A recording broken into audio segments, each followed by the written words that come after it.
ನಮಸ್ಕಾರ ಸ್ನೇಹಿತರೆ, ನಿಮ್ಮ ಮನಸ್ಸು ನಿಮ್ಮ ಮಾತನ್ನ ಕೇಳ್ತಾನೆ ಇಲ್ವಾ? ನೀವು ಎಷ್ಟು ಪಾಸಿಟಿವ್ ಯೋಚನೆ ಮಾಡಬೇಕು ಅಂತ ನಿರ್ಧಾರ ಮಾಡಿದ್ರು ಯಾಕೆ ಮತ್ತೆ ಮತ್ತೆ ನೆಗೆಟಿವ್ ಥಾಟ್ಸ್ ಬರ್ತಿದಾವೆ? ನೀವು ಎಷ್ಟು ಕಷ್ಟಪಟ್ಟರು ಯಾಕೆ ನೀವು ಬಯಸಿದಂತಹ ಜೀವನ ಅನ್ನೋದು ನಿಮಗೆ ಸಿಗ್ತಾ ಇಲ್ಲ? ಒಂದು ಸತ್ಯವನ್ನ ಹೇಳ್ತೀನಿ, ನಿಮ್ಮ ಜೀವನವನ್ನ ನೀವಲ್ಲ, ನಿಮ್ಮ ಸಬ್ಕಾನ್ಶಿಯಸ್ ಮೈಂಡ್ ಅನ್ನೋದು ನಿಯಂತ್ರಿಸ್ತಾ ಇದೆ. ಆದ್ರೆ ಇದನ್ನೇ ಕಂಟ್ರೋಲ್ ಮಾಡುವಂತಹ ಒಂದು ಪವರ್ಫುಲ್ ಸೀಕ್ರೆಟ್ ಏನು? ಅದು ಮಾಡರ್ನ್ ಸೈಕಾಲಜಿ ಅಲ್ಲ, ಅದು ಸಾವಿರಾರು ವರ್ಷಗಳ ಹಿಂದೆನೇ ಭಗವದ್ಗೀತೆಯಲ್ಲಿ ಇರ್ತಕ್ಕಂತಹ ರಹಸ್ಯವಾಗಿದೆ. ಇವತ್ತಿನ ಈ ವಿಡಿಯೋದಲ್ಲಿ ನೀವು ನಿಮ್ಮ ಮೈಂಡನ್ನು ರೀಪ್ರೋಗ್ರಾಮಿಂಗ್ ಮಾಡೋದು ಹೇಗೆ ಅಂತ ನೋಡ್ತಾ ಹೋಗೋಣ. ವಿಡಿಯೋ ಅನ್ನೋದು ತುಂಬ ಇಂಟ್ರೆಸ್ಟಿಂಗ್ ಆಗಿರುತ್ತೆ, ಎಲ್ಲೂ ಸ್ಕಿಪ್ ಮಾಡದೆ ಕೊನೆಯವರೆಗೂ ನೋಡಿ. ಸ್ನೇಹಿತರೆ, ನಮ್ಮ ಮೈಂಡ್ಗೆ ಎರಡು ಭಾಗಗಳಿದ್ದಾವೆ. ಒಂದು ಕಾನ್ಸಿಯಸ್ ಮೈಂಡ್, ನೀವು ಈಗ ಯೋಚಿಸುತ್ತಿರೋದು. ಎರಡನೇದು ಸಬ್ಕಾನ್ಸಿಯಸ್ ಮೈಂಡ್, ನಿಮ್ಮೊಳಗೆ ಅಡಗಿದಂತಹ ಪ್ರೋಗ್ರಾಮಿಂಗ್. ನಮ್ಮ ಜೀವನದ 95% ಡಿಸಿಷನ್ಸ್ ಅನ್ನ ನಮ್ಮ ಉಪಚೇತನ ಮನಸ್ಸಿನಿಂದನೇ ನಾವು ತಗೊಳ್ತಾ ಇರ್ತೇವೆ. ಅಂದ್ರೆ ನೀವು ಹಣವನ್ನ ಅಟ್ರಾಕ್ಟ್ ಮಾಡ್ತೀರಾ ಅಥವಾ ಪ್ರಾಬ್ಲಮ್ಸ್ ಅನ್ನ ಅಟ್ರಾಕ್ಟ್ ಮಾಡ್ತೀರಾ, ನೀವು ಕಾನ್ಫಿಡೆಂಟ್ ಆಗಿ ಇರ್ತೀರಾ ಅಥವಾ ಫಿಯರ್ ನಲ್ಲಿ ಇರ್ತೀರಾ, ಇದು ಎಲ್ಲವೂ ಕೂಡ ನಿಮ್ಮ ಸಬ್ಕಾನ್ಶಿಯಸ್ ಪ್ರೋಗ್ರಾಮಿಂಗ್ ಮೇಲೆ ಡಿಪೆಂಡ್ ಆಗಿದೆ. ಆದ್ರೆ ಒಂದು ಶಾಕಿಂಗ್ ಸತ್ಯ ಏನು ಗೊತ್ತಾ? ಈ ಕಾನ್ಸೆಪ್ಟ್ ಅನ್ನ ಮಾಡರ್ನ್ ಸೈನ್ಸ್ ಇತ್ತೀಚೆಗೆ ಕಂಡು ಹಿಡಿದಿದೆ. ಆದ್ರೆ ನಮ್ಮ ಭಾರತೀಯ ಋಷಿಗಳು ಸಾವಿರಾರು ವರ್ಷಗಳ ಹಿಂದೆನೇ ಇದನ್ನ ತಿಳಿದಿದ್ದಾರೆ. ಅದೇ ಭಗವದ್ಗೀತೆ ಒಂದು ರಿಲಿಜಿಯಸ್ ಪುಸ್ತಕ ಅಲ್ಲ, ಇದು ಒಂದು ಮನಸ್ಸಿನ ಆಪರೇಟಿಂಗ್ ಮ್ಯಾನ್ಯುವಲ್ ಆಗಿದೆ. ಈ ನಮ್ಮ ಸಬ್ಕಾನ್ಶಿಯಸ್ ಮೈಂಡ್ ಅನ್ನ ಕಂಟ್ರೋಲ್ ಮಾಡ್ಕೊಳ್ಳೋದಕ್ಕೆ ಭಗವದ್ಗೀತೆಯಲ್ಲಿ ಇರ್ತಕ್ಕಂತಹ ಕೆಲವೊಂದಿಷ್ಟು ಪ್ರಿನ್ಸಿಪಲ್ ಅನ್ನ ನೋಡ್ತಾ ಹೋಗೋಣ. Gita principle number 1, mind control. ಕೃಷ್ಣನು ಹೇಳ್ತಾನೆ, ಮನಸ್ಸು ನಿಯಂತ್ರಣದಲ್ಲಿ ಇದ್ದರೆ ಅದು ನಿಮ್ಮ ಅತ್ಯುತ್ತಮ ಸ್ನೇಹಿತ ಅಂತ, ಅದೇ ಇಲ್ದಿದ್ರೆ ಅದು ನಿಮ್ಮ ದೊಡ್ಡ ಶತ್ರು ಅಂತ. ಇದನ್ನ ಸಿಂಪಲ್ ಆಗಿ ಹೇಳಬೇಕು ಅಂದ್ರೆ, ನಿಮ್ಮ ಮೈಂಡ್ ನಿಮ್ಮ ಸ್ಲೇವ್ಸ್ ಆಗಬೇಕು, ಮಾಸ್ಟರ್ ಅಲ್ಲ. ಮಾಡರ್ನ್ ಸೈಕಾಲಜಿ ಏನ್ ಹೇಳುತ್ತೆ ಗೊತ್ತಾ? Repeated thoughts become habit become personality creates destiny. ಉದಾಹರಣೆಗೆ, ನೀವು ಪ್ರತಿದಿನ ಯೋಚಿಸ್ತಾ ಇದ್ದೀರಾ, ನನಗೆ ಆಗೋದಿಲ್ಲ, ನಾನು ಅನ್ಲಕ್ಕಿ, ನಾನು ಯೂಸ್ಲೆಸ್ ಅಂತ. ಸಬ್ಕಾನ್ಶಿಯಸ್ ಮೈಂಡ್ ಇದನ್ನ ಅಕ್ಸೆಪ್ಟ್ ಮಾಡ್ಕೊಳ್ಳುತ್ತೆ. ಅದರಿಂದನೇ ನೀವು ಆಪರ್ಚುನಿಟೀಸ್ ಅನ್ನ ನೋಡೋದಿಲ್ಲ. ಆದ್ರೆ ನೀವು ಡೈಲಿ ಪ್ರಾಕ್ಟೀಸ್ ಮಾಡಿದ್ರೆ, ನಾನು ಕ್ಯಾಪೇಬಲ್, ನಾನು ಕಾನ್ಫಿಡೆಂಟ್, ಆಗ ಸ್ಲೋಲಿ ನಿಮ್ಮ ಬ್ರೈನ್ ಅನ್ನೋದು ರಿವೈರ್ ಆಗುತ್ತೆ. ಇನ್ನು ಗೀತಾ ಪ್ರಿನ್ಸಿಪಲ್ ನಂಬರ್ 2, ಸಂಕಲ್ಪ ಅಂದ್ರೆ ಥಾಟ್ ಪವರ್. ಕೃಷ್ಣ ಹೇಳ್ತಾನೆ, ನೀನು ಯೋಚಿಸಿದಂತೆಯೇ ನೀನು ಆಗ್ತೀಯಾ ಅಂತ. ಇದು ಸಂಕಲ್ಪದ ಪವರ್. ನಿಮ್ಮ ಥಾಟ್ಸ್ ನಿಮ್ಮ ಫ್ಯೂಚರ್ ಅನ್ನ ಕ್ರಿಯೇಟ್ ಮಾಡ್ತದೆ. ಸಬ್ಕಾನ್ಶಿಯಸ್ ಮೈಂಡ್ ಹೇಗೆ ಕೆಲಸ ಮಾಡುತ್ತೆ? ಅದು ಲಾಜಿಕ್ ಅನ್ನ ನೋಡೋದಿಲ್ಲ, ರಿಪಿಟೇಷನ್ಸ್ ಅನ್ನ ಮಾತ್ರ ನೋಡುತ್ತೆ. ನೀವು 100 ಬಾರಿ ನೆಗೆಟಿವ್ ಯೋಚಿಸಿದ್ರೆ ಅದು ಸತ್ಯ ಅಂತ ಅಕ್ಸೆಪ್ಟ್ ಮಾಡುತ್ತೆ. ಉದಾಹರಣೆಗೆ, ಹಣ ಸಂಪಾದನೆ ಅನ್ನೋದು ಕಷ್ಟ, ಜನರು ನನಗೆ ರೆಸ್ಪೆಕ್ಟ್ ಅನ್ನ ಕೊಡೋದಿಲ್ಲ.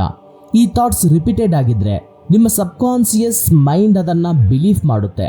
ಆದ್ರೆ ನೀವು ಕಾನ್ಶಿಯಸ್ಲಿ ಚೇಂಜ್ ಮಾಡಿದ್ರೆ, ನಾನು ಅಬಂಡೆನ್ಸ್ ಅನ್ನ ಅಟ್ರಾಕ್ಟ್ ಮಾಡ್ತೀನಿ, ನಾನು ಪವರ್ಫುಲ್ ವ್ಯಕ್ತಿ, ಅದೇ ಬಿಲೀಫ್ ಸಿಸ್ಟಮ್ ಅನ್ನೋದು ಚೇಂಜ್ ಆಗ್ತದೆ.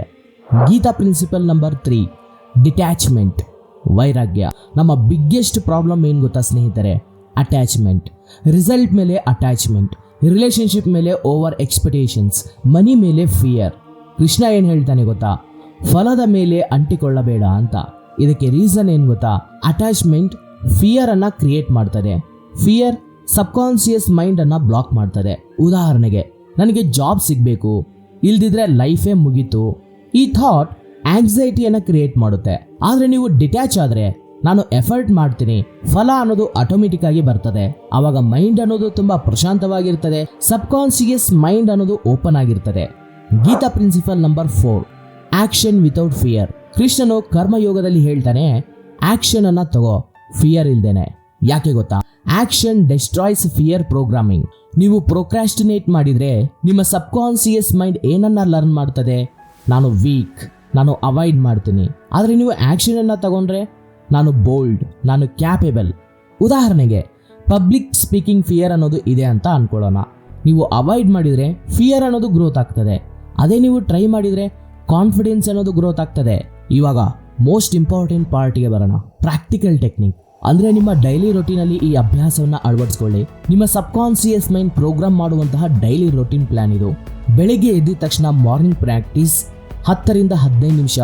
ಎದ್ದ ಕೂಡಲೇ ನೆಗೆಟಿವ್ ಥಾಟ್ಸ್ ಅನ್ನ ಅವಾಯ್ಡ್ ಮಾಡಿ. ಹಾಗೇನೆ ಈ ಅಫರ್ಮೇಷನ್ಸ್ ಅನ್ನ ಹೇಳ್ಕೊಳ್ಳಿ, ನಾನು ಕಾನ್ಫಿಡೆಂಟ್ ಆಗಿದ್ದೇನೆ, ನಾನು ಯಶಸ್ಸನ್ನ ಅಟ್ರಾಕ್ಟ್ ಮಾಡ್ತೀನಿ. ಅದೇ ರೀತಿ ವಿಜುವಲೈಸೇಷನ್ ಮಾಡಿ ನಿಮ್ಮ ಡ್ರೀಮ್ ಲೈಫ್ ಆಲ್ರೆಡಿ ಅಚೀವ್ ಮಾಡಿದಂತೆ ಇಮ್ಯಾಜಿನ್ ಮಾಡಿ. ಹಾಗೆಯೇ ನೈಟ್ ಪ್ರಾಕ್ಟೀಸ್, ಮಲಗೋದಕ್ಕಿಂತ 10 ನಿಮಿಷಗಳ ಮುಂಚೆ ಇದನ್ನ ಅಭ್ಯಾಸವನ್ನ ಮಾಡಿ. ಸಬ್ ಕಾನ್ಸಿಯಸ್ ಮೋಸ್ಟ್ ಆಕ್ಟಿವೇಟ್ ಆಗಿರುತ್ತೆ. ಸೊ ಅವಾಗ ಅಫರ್ಮೇಷನ್ಸ್ನ ನೀವು ರಿಪೀಟೆಡ್ಲಿ ಸ್ಲೋಲಿ ಹೇಳಿ. ಹಾಗೆಯೇ ಗ್ರ್ಯಾಟಿಟ್ಯೂಡ್ ಅನ್ನ ತೋರಿಸಿ. ಇಂದು ನಡೆದಂತಹ ಒಳ್ಳೆಯ ವಿಷಯಗಳಿಗೆ ಹೃದಯಪೂರ್ವಕ ಧನ್ಯವಾದಗಳು ಅಂತ.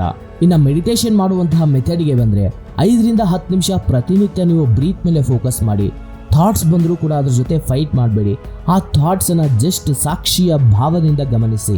ಹಾಗೆಯೇ ನಿಮ್ಮೊಳಗೆ ನೀವು ಈ ಮಾತುಗಳನ್ನು ಹೇಳ್ಕೊಳ್ಳಿ. ಆ ಮಾತು ಅನ್ನೋದು ಚೇಂಜ್ ಮಾಡುತ್ತೆ. ನನಗೆ ಆಗಲ್ಲ ಅನ್ನೋದನ್ನು ನೀವು ನಾನು ಕಲಿಯುತ್ತಿದ್ದೇನೆ ಅನ್ನೋದಕ್ಕೆ ನೀವು ಚೇಂಜ್ ಮಾಡ್ಕೊಳ್ಳಿ. ನೀವು ಈ ಪ್ರಾಕ್ಟೀಸನ್ನು ನಿರಂತರವಾಗಿ ಮಾಡ್ತಾನೆ ಇದ್ರೆ ನಿಮ್ಮ ಜೀವನದಲ್ಲಿ ಏನೇನು ಚೇಂಜ್ ಆಗುತ್ತೆ ಗೊತ್ತಾ? ಕಾನ್ಫಿಡೆನ್ಸ್ ಅನ್ನೋದು ಇನ್ಕ್ರೀಸ್ ಆಗ್ತದೆ. ಸ್ಟ್ರೆಸ್, ಆಂಗ್ಸೈಟಿ ಅನ್ನೋದು ಕಡಿಮೆ ಆಗ್ತದೆ. ಅವಕಾಶಗಳು ಅನ್ನೋದು ಜಾಸ್ತಿ ನೀವು ಅಟ್ರಾಕ್ಟ್ ಮಾಡ್ತೀರಾ. ರಿಲೇಷನ್ಶಿಪ್ ಅನ್ನೋದು ಇಂಪ್ರೂವ್ ಆಗುತ್ತೆ. ಮನಿ ಮೈಂಡ್ಸೆಟ್ ಅನ್ನೋದು ಸ್ಟ್ರಾಂಗ್ ಆಗುತ್ತೆ. ಮುಖ್ಯವಾಗಿ ನೀವು ನಿಮ್ಮ ಮೈಂಡನ್ನು ಕಂಟ್ರೋಲ್ ಮಾಡ್ತೀರಾ. ಸೊ ತುಂಬ ಜನ ಯಾಕೆ ಫೇಲ್ ಆಗ್ತಾರೆ ಗೊತ್ತಾ? ಕನ್ಸಿಸ್ಟೆನ್ಸಿ ಇಲ್ಲದೆ ಇರೋ ಕಾರಣ.